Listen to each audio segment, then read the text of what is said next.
Hello friends, मैं हूँ प्रतीक गुजर, आपका दोस्त और होस्ट। आपके अपने चैनल क्रिएशन लाइव में आप सभी का स्वागत है। दोस्तों, आज के इस वीडियो में मैं आपको सेल्फ कंट्रोल के बारे में बताने जा रहा हूँ। ठीक है, सेल्फ कंट्रोल यानी खुद पे कंट्रोल, वो कैसे लाए, राइट। तो मैंने यहाँ पे कुछ पॉइंट्स यहाँ पे दिए हैं, इसको मैं इलेबरेट करके समझाऊँगा आपको। सबसे पहले तो डीप ब्रीथ, फिर उसके बाद है try to say no, less emotional, more practical, banking to brain, इसको मैं अच्छे से समझाऊंगा, और सेल्फ लव। तो दोस्तों, सेल्फ कंट्रोल करने के लिए मालूम है क्या, हमें सबसे पहले बॉडी को कंट्रोल में करना पड़ता है, अपने इंद्रियों को कंट्रोल करना होता है। और इंद्रियों को कंट्रोल करने के लिए एक बार जो अपने बॉडी में हलचल चल रही है ना, उसको सबको सेंटर में लाने के लिए एक डीप ब्रीथ लेना ज़रूरी है, एक ऊंची सांस, एक गहरी सांस। ठीक है, अगर गहरी सांस आप लेते हो तो एक जितने भी सेल्स टिश्यूज़ है इधर उधर भाग रहे थे, वो एक सटीक होके एक रीढ़ की हड्डी जैसे सीधा हो जाते हैं, राइट, बॉडी में। और उसके बाद में ट्राई टू से नो, लंबी गहरी सांस लेके अगर कोई तुम्हें ज़्यादा काम दे रहा है, या फिर कोई मान लो जैसे तुम्हारी वाइफ है, वो कुछ तो भी नया डिमांड कर रही है और तुम्हारा बजट नहीं है, तो ज़रूरी नहीं कि भावना में बहना है। बच्चे कुछ जिद कर रहे हैं तो ज़रूरी नहीं भावनाओं में बहना है। माँ बाप कुछ बोल रहे हैं कि ये वो, तो टालना थोड़ा सा सीखो, नेक्स्ट मंथ तक जाने दो उसको। और इसके लिए आपको क्या करना पड़ेगा, ट्राई टू से नो। अगर आप हाँ बोल दोगे और आपकी तैयारी नहीं है तो आप फंस जाओगे, राइट। तो जो चीज़ बन सकती है ना आपसे, जो चीज़ कर सकते हो, उसके लिए हाँ बोलो। जो चीज़ नहीं कर सकते और भावनाओं में आके उसको लेना ज़रूरी नहीं है, अपने सर के ऊपर बर्डन लेना ज़रूरी नहीं है।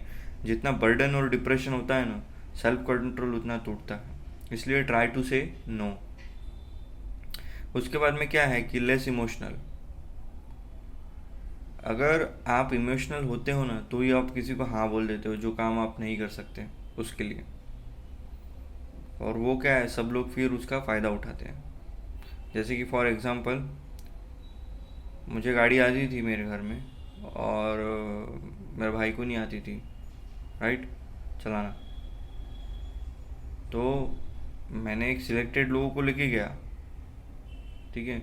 मेरे भाई को नहीं आती थी, बट उसको कैसा कि अभी सबको लग रहा था उसको गाड़ी आ रही है, तो उसने हाँ बोल दिया, ठीक है लेके जाऊँगा। फिर जब गाड़ी से लेके जाने के लिए गया, तो उसको आ ही नहीं रही थी, तो लोग उसको चिल्ला रहे थे। तो इसलिए भावनाओं में नहीं बहना चाहिए हमेशा इंसान ने, और हाँ नहीं बोल देना चाहिए हर एक चीज़ के लिए, ठीक है। तो इमोशनल कम रहना चाहिए, इमोशनल रहना चाहिए, लेकिन कुछ वैलिड चीज़ों के लिए, कुछ वैल्यूएबल चीज़ों के लिए। हर चीज़ों के लिए इमोशनल रहेंगे तो घर बर्बाद हो जाएगा। जैसे कि मान लो मेरी वाइफ है, वो अपने पापा की परी है, उसके पापा उसकी हर जिद पूरा करते हैं, कभी डांट फटकार नहीं लगाते, राइट। तो उससे क्या है कि वो मेरे लिए भी प्रॉब्लमेटिकली बन जाती है। फिर मुझे बोलते मेरे पापा तो दिला देते हैं, तू नहीं कर सकता, है ना, मेरे पापा जैसा प्यार तू नहीं कर सकता। लेकिन बात यह है कि उसके पापा ने उसको कभी नाम बोला ही नहीं, उसको जिम्मेदारियों का एहसास सिखाया ही नहीं। उसके पापा इमोशनल हो गए, बेटी है पराई धन है। अरे पराई धन है तो क्या हुआ, एकदम से थोड़ी ये होने वाली है, राइट। तो लेस इमोशनल रहना चाहिए, क्योंकि कुछ कुछ लोग सगे संबंध भी हमारे इमोशनल का मिसयूज़ कर जाते हैं, हमारे इमोशंस का मिसयूज़ करते हैं। तो प्रैक्टिकली सोचना ज़रूरी है। अगर आप कम इमोशनल रहोगे ना, तो ऑटोमेटिकली आप मोर प्रैक्टिकल हो जाओगे, यानी ज़्यादा प्रैक्टिकल रहोगे, हर चीज़ के लिए प्रैक्टिकली सोचना चालू करोगे, समझे। अगर इमोशनल हो गए तो आपका सब बर्बाद है, ज़्यादा इमोशनल और ज़्यादा प्रैक्टिकल भी नहीं रहना चाहिए। मैं बोल रहा हूँ कि अगर आप इमोशनल कम हो जाते हो तो आप प्रैक्टिकल बन जाते हो। मैं ये नहीं बोल रहा हूँ कि प्रैक्टिकल रहो और इमोशनल रहो ही मत, no, not like that. Balance करके चलना है इमोशन और प्रैक्टिकल चीज़ को, ठीक है, तभी लाइफ चलती है। और दूसरी बात, banking to brain. Banking to brain में मैं आपको एक एग्जांपल बताऊंगा। अगर आप कोई रोड से गुजरते हो, कर्व रोड से, है ना, राउंड, अगर आप टर्न लेते हो, कोई आपकी आप गाड़ी स्पीड से चला रहे हो और हाईवे पे और कहीं किसी जगह से टर्न लेते हो ऐसा कर्व वाला, तो आपने देखा है कि एक हिस्सा ऊपर की ओर होता है रोड का और दूसरा हिस्सा ऐसा सेंट्रिक होता है ना, नीचे की ओर होता है।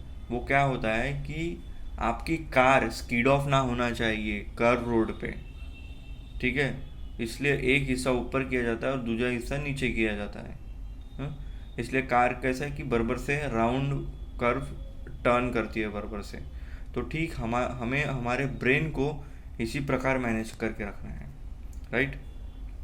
हमें हमारे ब्रेन को किस प्रकार मैनेज करके रखा है कि अगर वो एक्सेसिव थॉट सोच रहा है तो उसको सेंटर पे खींच के लाओ, नहीं नहीं आओ इधर, ऐसा बोलना है। इससे क्या है, आपकी ओवर थिंकिंग नहीं होगी। ओवर थिंकिंग नहीं होगी तो आपका खुद पे कंट्रोल रहेगा, राइट। तो अपने ब्रेन को बैंक करके रखना है। और अगर आप सेल्फ कंट्रोल हो, आपने हर चीज़ पे कंट्रोल करके रखा है। सेल्फ कंट्रोल यानी अपने खुद पे आपने कंट्रोल करके रखा है। तो खुद पे कंट्रोल करके रखा है यानी आप खुद से प्यार करते हो, रियलिटी में आप खुद से प्यार करते हो। क्योंकि अगर आप कंट्रोल नहीं करोगे खुद को, हाँ, अगर आप खुद ही कंट्रोल नहीं करोगे खुद को, तो फिर लोग आपको कंट्रोल करना चालू कर देंगे और फिर आपकी लाइफ अस्त व्यस्त हो जाएंगी और आपको खुद के ऊपर ही गुस्सा आएगा, है ना। तो सेल्फ लव आने के लिए सेल्फ कंट्रोल बहुत ज़रूरी है। एक लंबी गहरी सांस लेना चाहिए। ज़रूरी नहीं कि हर काम को हाँ बोलना चाहिए, ट्राई टू से नो। और नो बोलोगे तो उतना ही प्रैक्टिकल हो जाओगे आप, इमोशनल थोड़े कम हो जाओगे, हाँ, एक कॉन्फिडेंस लेवल बढ़ेगा। इससे क्या हो जाता है कि आपका ब्रेन है ना बैंक्ड हो जाता है बराबर से, सेंटर की तरफ अट्रैक्टेड रहता है, ओवर थिंकिंग नहीं होती, ठीक है, कि वाह मैंने उसको नो बोल दिया, ऐसा हो गया वैसा हो गया, नहीं नहीं, प्रैक्टिकल सोचोगे ना तो कभी तुम्हें ओवर थिंकिंग नहीं आएगी। अगर प्रैक्टिकल सोचोगे नहीं तो फिर तुम्हें ओवर थिंकिंग आएगी। तो बैंकिंग ऑफ रोड से तुम हमेशा प्रैक्टिकल रहोगे, ओवर थिंकिंग नहीं आएगी, और इससे ही तुम खुद से प्यार करना सीखोगे, ठीक है। क्योंकि लोग तुम्हारी इज्जत करेंगे, कैसे, कि तुम जो भी काम को कर रहे हो बड़े परफेक्टली कर रहे हो, ज़्यादा काम नहीं लेना है, ठीक है। सेल्फ कंट्रोल होना ज़रूरी है। दोस्तों उम्मीद करता हूँ आपको ये टॉपिक समझ आया होगा। मिलते हैं नेक्स्ट वीडियो में, बाय बाय।